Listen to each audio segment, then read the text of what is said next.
नमस्कार मेरे प्यारे विद्यार्थियों। दोस्तों, एग्ज़ाम डेस्टिनेशन में आप सभी का हार्दिक स्वागत है। फ्रेंड्स, अपने रेलवे एनटीपीसी और एसएससी के लिए अभी जो हाल ही के अंदर आपके एग्ज़ाम कंडक्ट होने वाले हैं, उन सभी परीक्षाओं के लिए अपने महत्वपूर्ण भाग विज्ञान को डिस्कस कर रहे थे और जिसके अंतर्गत अपने फिजिक्स पढ़ रहे थे, भौतिक विज्ञान। ओके, इससे पहले अपने 5 लेक्चर आपके कंप्लीट कर चुके हैं और 6 चैप्टर अपना चल रहा था ऑप्टिक्स, प्रकाशिकी। प्रीवियस लेक्चर के अंदर ऑप्टिक्स के बारे में अपने बहुत सारी बातें जान ली थी, चर्चा की थी कुछ महत्वपूर्ण बिंदु पर, कुछ विषयों पर। अपने आज नेक्स्ट पार्ट पढ़ने लग रहे हैं। इससे पहले मैंने आपको समझाया कि प्रकाश का परावर्तन कैसे होता है, लाइट से संबंधित, प्रकाश से संबंधित एक ऐसी घटना, एक ऐसा फिनोमिना जिसके अंतर्गत पढ़ा कि जो रिफ्लेक्शन होता है प्यारे बच्चों,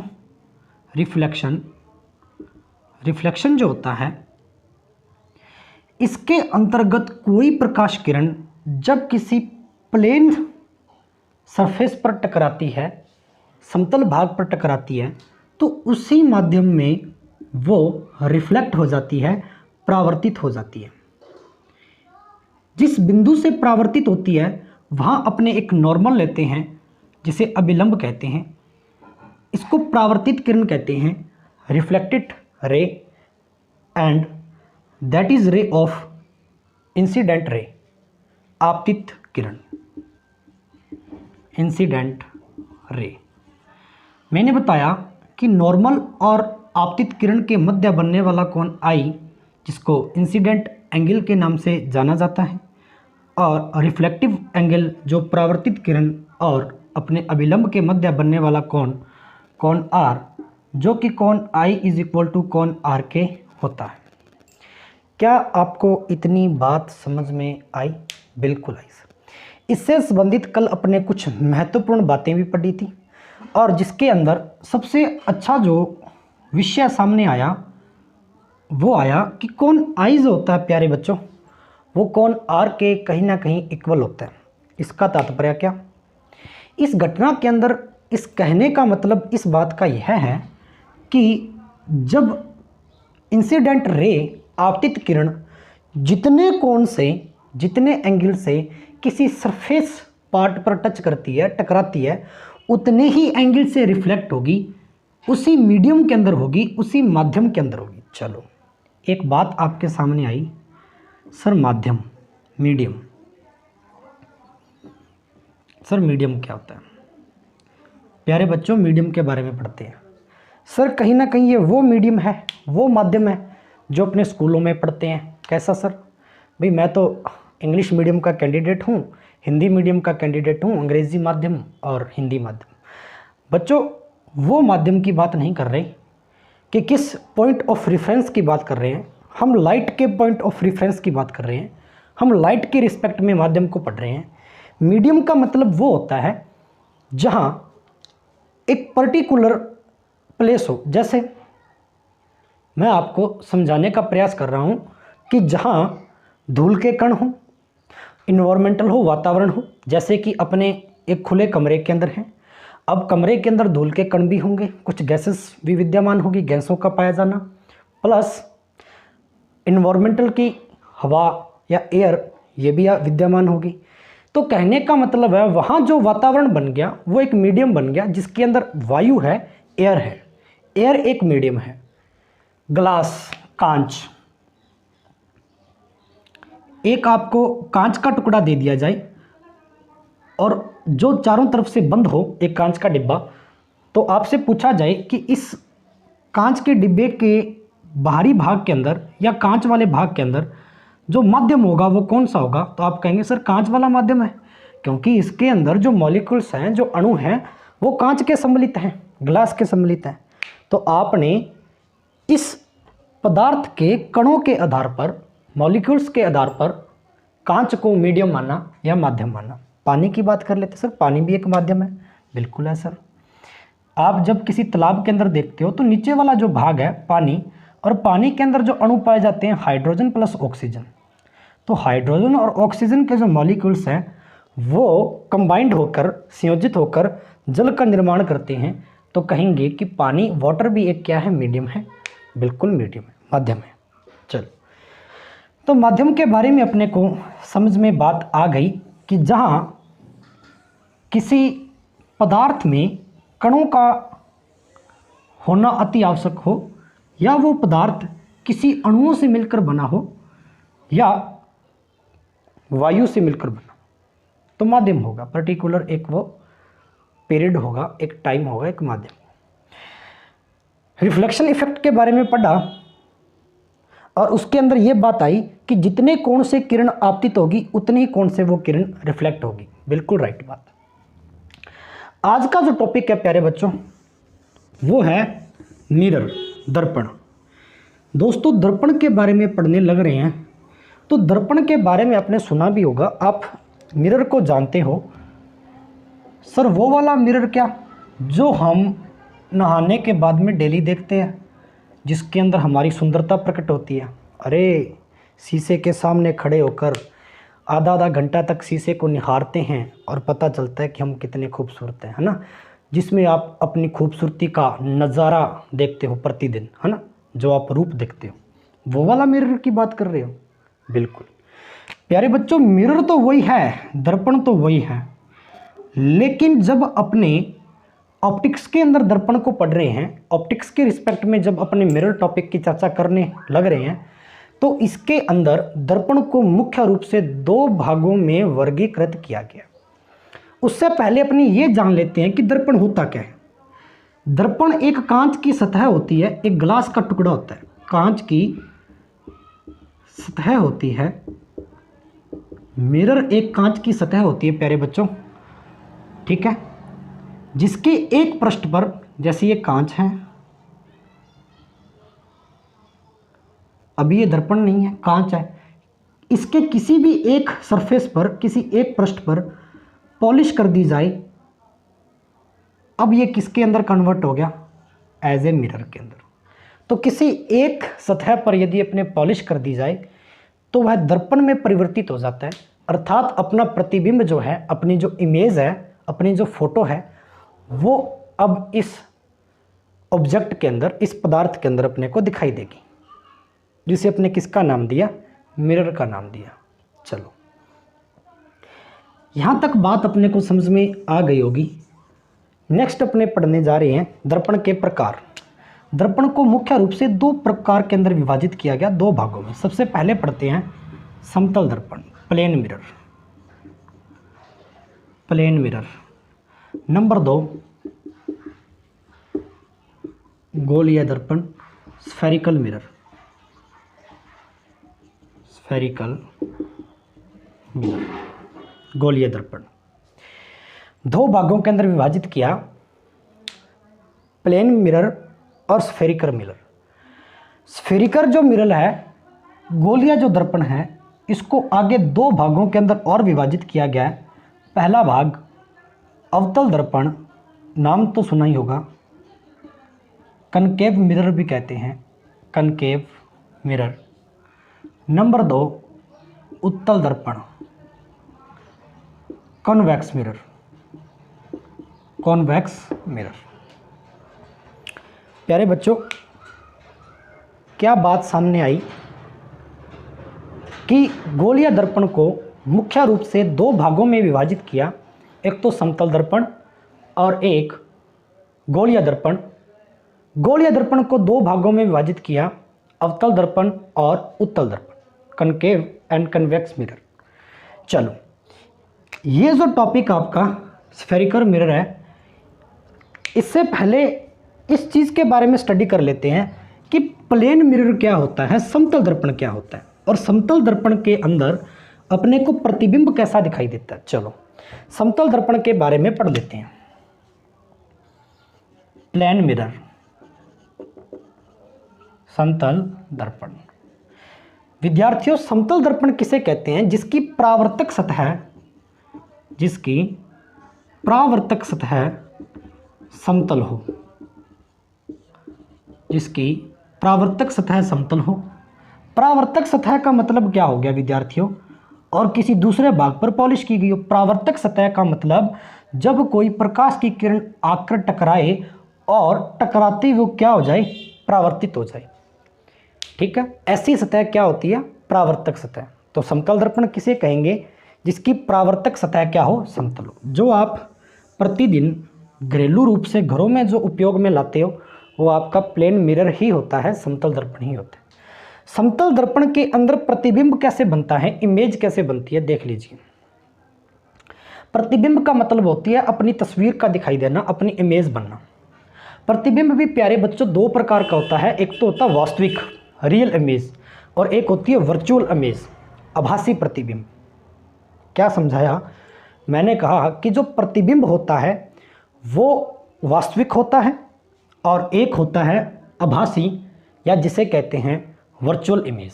चलो यहाँ देखते हैं कि समतल दर्पण के अंदर प्रतिबिंब कैसे बनता है, समतल दर्पण कैसे रिएक्ट करता है, कैसे यूज के अंदर इसको लाते हैं अपने।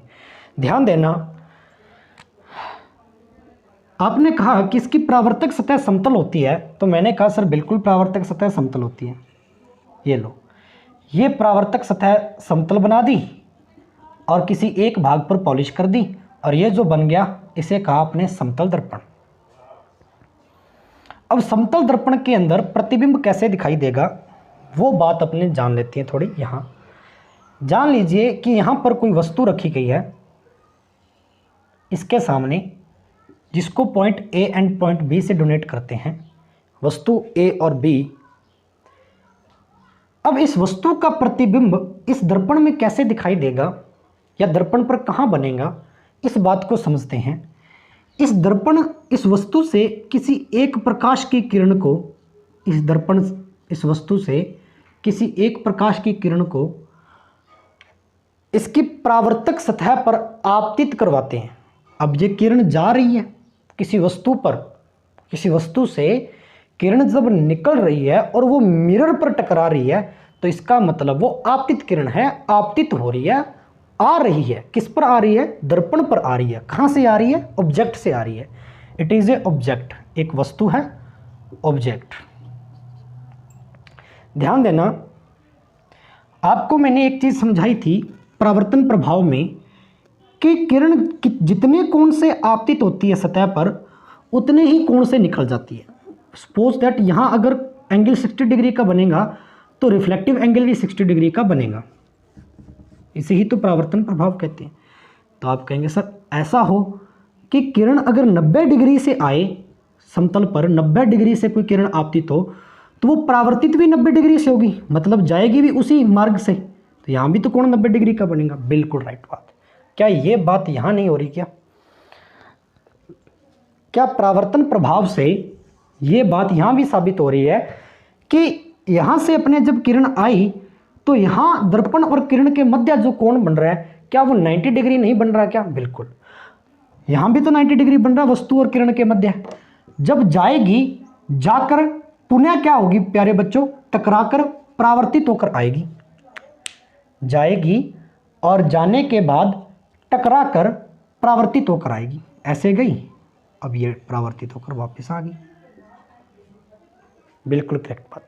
पहली किरण। दूसरी किरण मैंने इस वस्तु से निकाली और किरण यहाँ पर टकरा दी, यह भी आपतित किरण है, और वो यहाँ पर आकर टकराई प्लेन के किसी और भाग पर। 90 डिग्री नहीं बना रही, कोई भी कोण बना रही है एटसेट्रा, अपने को पता नहीं। अपने किरण इस वस्तु से निकाली और निकालने के पश्चात किसी एक पॉइंट ऑफ व्यू पर टकराई।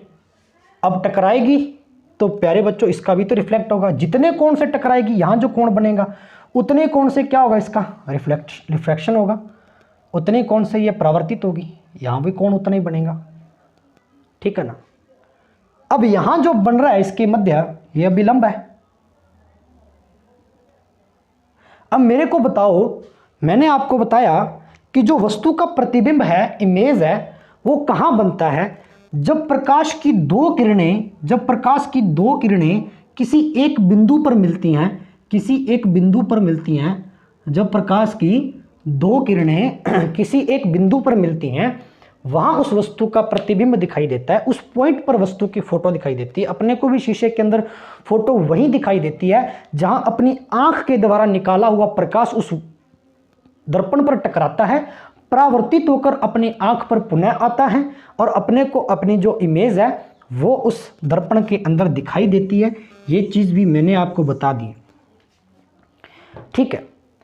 अब यह जो किरण है, ये जो किरण गई यहां से और ये जो किरण गई, क्या प्यारे बच्चों ये किसी पॉइंट ऑफ व्यू पर मिलेगी क्या?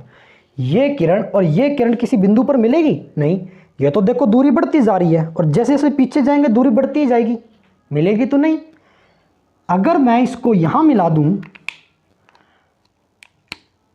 पहली परावर्तित किरण को बढ़ाकर यहां कर दूं और इस वाली को बढ़ा दूं यहां, क्या ये कहीं किसी पॉइंट पर मिलेंगी क्या?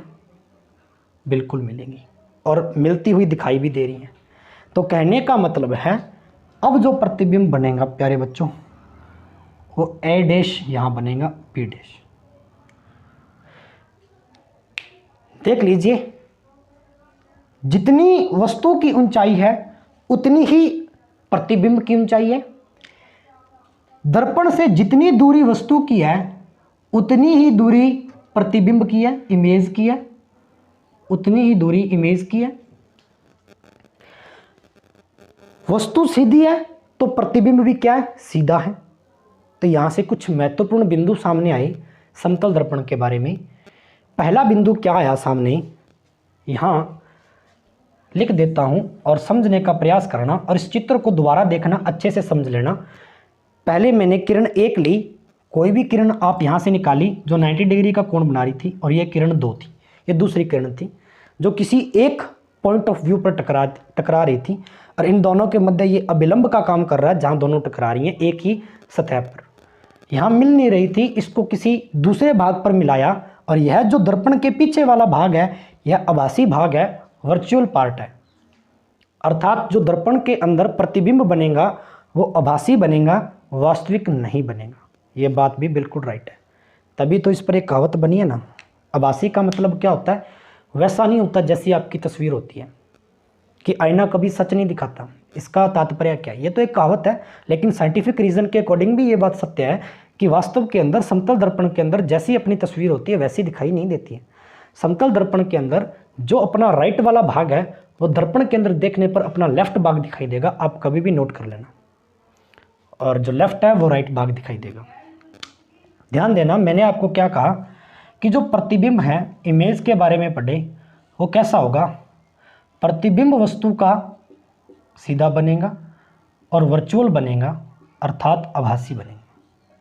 चित्र के अंदर स्पष्ट रूप से अपने को दिखाई दे रहा। तो जो अपना इमेज बना ए डैश और बी डैश वो वर्चुअल टाइप का होगा, आभासी प्रकार का होगा। इतनी बात क्या अपने को समझ में आई? बिल्कुल आई। नंबर 2 बात, जितनी दूरी पर, जो पॉइंट मैं बोल रहा हूं वो कॉपी पर नोट करते जाइए। जितनी दूरी पर वस्तु होगी, जितनी दूरी पर वस्तु होगी उतनी ही दूरी पर वस्तु होगी, उतनी ही दूरी पर इमेज बनेगा या प्रतिबिंब बनेगा। अगर यहाँ वाली दूरी x है तो प्यारे बच्चों यहाँ से यहाँ तक की दूरी भी क्या होगी? x होगी। बात मेरी समझ में आई क्या? ठीक है। अर्थात जितनी दूरी पर ये समतल दर्पण है, इससे जितनी दूरी पर वस्तु रखेंगे पीछे उतनी ही दूरी पर आपकी फोटो बनेगी। कंप्लीट हुई क्या बात? नंबर 2 बात, समतल दर्पण के अंदर अगर अपने को वस्तु अपना संपूर्ण प्रतिबिंब देखना है, पूरा प्रतिबिंब देखना है, पूरा चित्र देखना है, संपूर्ण प्रतिबिंब, पूरी इमेज देखनी है, तो कहा जाता है कि जो दर्पण है और वस्तु है, वस्तु की ऊंचाई दर्पण की आधी होनी चाहिए। वस्तु की ऊंचाई दर्पण की आधी होनी चाहिए। अगर दर्पण 5 फुट का है तो वस्तु कितनी होनी चाहिए? 2.5 फुट। एक एग्जाम्पल दे रहा हूं, समझ में आ रही है क्या बात? ठीक है, कि वस्तु की ऊंचाई है वो दर्पण की ऊंचाई की आधी होनी चाहिए। अगर दर्पण की ऊंचाई की वस्तु की ऊंचाई आधी है तो आपका प्रतिबिंब पूरा का पूरा दिखाई देगा, वास्तविक वैसे का वैसा दिखाई देगा। कंप्लीट है क्या? ध्यान देना। नंबर 2 बात,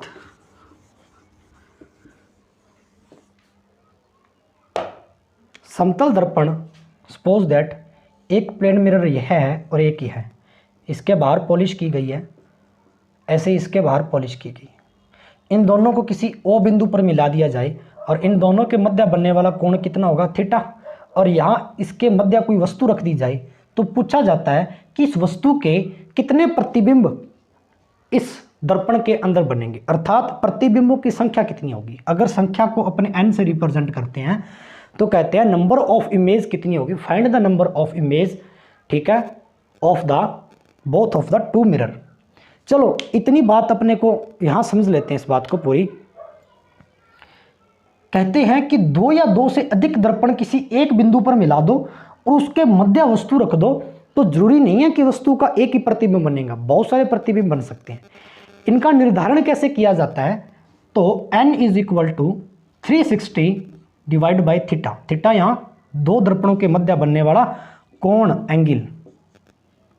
मैंने आपको क्या बताया कि 2 दर्पण है, समतल दर्पण है, उसको ऐसे मिलाकर रख दिया जाए किसी एक बिंदु पर और इसके बीच में कोई वस्तु रख दी जाए या आप खड़े हो जाएं तो आपकी कितनी फोटो बनेंगी दर्पण पर, कितनी फोटोआं बनेंगी, कितनी इमेज बनेंगे, कितने प्रतिबिंब बनेंगे, उस प्रतिबिंब की संख्या ज्ञात करनी है। तो n बराबर 360 डिग्री अपॉन में थीटा। ठीक है, यदि इफ 360 अपॉन में थीटा यदि एक ओड नंबर हो, मतलब विषम अंक हो, कि कोण का मान आपको कोई दे दिया जाए, अगर यह मान आपका विषम आ रहा है तो आप प्रतिबिंबों की संख्या इस सूत्र से निकालेंगे, n is equal to 360 divide by theta minus 1। अगर if 360 divide by theta is equal to even number अर्थात सम संख्या आ रही है तो प्रतिबिंबों की संख्या इस सूत्र से निकालेंगे। क्या इतनी बात समझ में आ रही है? बिल्कुल आ रही है सर। ठीक है, कैसे? थोड़ा सा ध्यान दें, यहाँ पर मैं समझाने का प्रयास कर रहा हूँ कि अगर कोई 2 दर्पण है और इनके मध्य थीटा अगर 40 डिग्री है, सपोज दैट ये वो पॉइंट है, मैं कह दूं कि 2 दर्पण 40 डिग्री पर झुके हुए हैं, तो आप कैसे फाइंड करेंगे? n is equal to 360 upon में थीटा का मान 40 काट दीजिए, 4 के पाड़े से 36 कटेगा क्या? 8 चौक 32, 9 चौक 36, 9 पार गया, तो 9 क्या एक ओड नंबर है या इवन नंबर है, विषम संख्या है, तो सूत्र यही इस्तेमाल करेंगे, अर्थात अपने प्रतिबिंबों की संख्या कितनी आ जाएगी? 9। कहने का मतलब है कि 2 दर्पण यदि 40 डिग्री पर झुके हों, उसके मध्य कोई वस्तु पड़ी हो तो वस्तु की जो तस्वीरें होंगी वो 9 दिखाई देंगी। बिल्कुल करेक्ट बात है जी। चलो थोड़ा सा और आगे बढ़ लेते हैं। सपोज दैट कि कोई दर्पण है और यह दर्पण 60 डिग्री पर झुके हुए हैं, इनको 60 डिग्री पर झुका दिया जाए तो अपने चेक कर लेते हैं। 360 डिवाइड बाई 60, थीटा का मान कितना है? 60। n इज इक्वल टू प्रतिबिंबों की संख्या काटेंगे तो कितनी बार चला जाएगा? 0 से 0, 6 से काटेंगे, 6 को मेरे को 36, 6 बार चला गया, 6 का डिवाइड कर रहे हैं 36 में, divide by 36 is equal to 6 आ जाएगा ना। अब 6 जो है वो एक इवन नंबर है प्यारे बच्चों, अर्थात एक सम संख्या है, तो सूत्र कौन सा प्रयोग में लाएंगे? ये तो -1 करना पड़ेगा, यहाँ डिवाइड किया 6 माइनस 1 इज इक्वल टू 5, अर्थात प्रतिबिंबों की जो संख्या आएगी वो कितनी आएगी? 5 आएगी।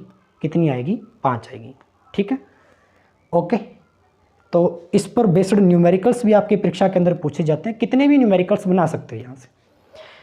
तो समतल दर्पण के अंदर आपको बातें समझ में आई क्या? एक छोटी सी बात और समझा देता हूँ, ध्यान देना। यहाँ देख लो विद्यार्थियों, अगर इन दोनों के मध्य कोण ना बने, जैसे ये समतल दर्पण है, एक ये समतल दर्पण ये है, अब इसको झुकाया नहीं, सीधा खड़ा कर दिया, किसी बिंदु पर मिल नहीं रहे तो कोण नहीं बन रहा, और इसके मध्य कोई वस्तु रख दी या किसी व्यक्ति को खड़ा दिया। अब बताओ प्रतिबिंबों की संख्या कितनी बनेगी? तो कोण का मान कितना है यहाँ पर? थीटा कितना हो जाएगा? शून्य नहीं हो जाएगा क्या भाई? थीटा का मान कितना हो जाएगा यहाँ पर? आपको दिखाई दे रहा है क्या? यहाँ पर ऊपर देखिए, स्क्रीन तो नहीं कट रही, ध्यान दीजिए। यहाँ पर थोड़ा मैं इसको छोटा बना देता हूँ। जैसे ये एक दर्पण है रेड कलर का, और एक दर्पण ये है प्यारे बच्चों। यहाँ पर कोई वस्तु है। अब ये जो दर्पण है ये किसी बिंदु पर नहीं मिलाए गए, इसको सीधा खड़ा कर दिया गया, और अब आपसे पूछे कि इस वस्तु के कितने प्रतिबिंब बनेंगे, प्रतिबिंबों की संख्या क्या होगी, तो आप तो कहेंगे सर इसको किसी बिंदु पर मिलाया नहीं गया तो थीटा का मान बनेगा नहीं, अर्थात कोण नहीं बनेगा तो थीटा का मान कितना हो जाएगा? शून्य। तो थीटा की जगह शून्य रख दो, बस, करना कुछ भी नहीं है। सपोज दैट यहाँ देख लेते हैं इस बात को कि 360 डिवाइड बाई शून्य। अब शून्य का डिवाइड किसी भी नंबर के अंदर करेंगे तो वैल्यू क्या आएगी? अनंत। अर्थात किसी भी नंबर के अंदर 0 का भाग देते हैं तो वैल्यू अनंत आती है प्यारे बच्चों। तो इसका मतलब हो गया कि प्रतिबिंब कितने बनेंगे? उसके अनंत प्रतिबिंब बनेंगे। अपने प्रदर्शित नहीं कर सकते, बहुत सारी फोटो में बन जाएगी, अनंत तक बनेंगी। यह बात बिल्कुल सत्य है, करके देख सकते हैं, ठीक है ना। तो यहाँ तक समतल दर्पण आपको समझ में आया होगा, आशा करता हूँ। नहीं भी आया, पहली बात तो आया है, ऐसी कोई चीज़ ही नहीं है कि समझ में ना आए। नहीं भी आया तो वीडियो को पॉज करके 2 बार देखिए, 3 बार देखिए, समझ में आएगा। समतल दर्पण आपका टॉपिक कंप्लीट हुआ प्यारे बच्चों। इसके बाद में करेंगे गोलीय दर्पण, और गोलीय दर्पण को कल अपने स्टार्ट करेंगे क्योंकि काफ़ी लेंथी टॉपिक है। तो जितना प्रतिदिन आधा घंटा हो रहा है उतना नोट करते चले जाएं। ओके, वीडियो अच्छा लगा हो लाइक करना है, शेयर करना है, ज़्यादा से ज़्यादा शेयर किया करो अन्य साथियों के साथ कंटेंट को, और चैनल को सब्सक्राइब भी करना आपको, ठीक है।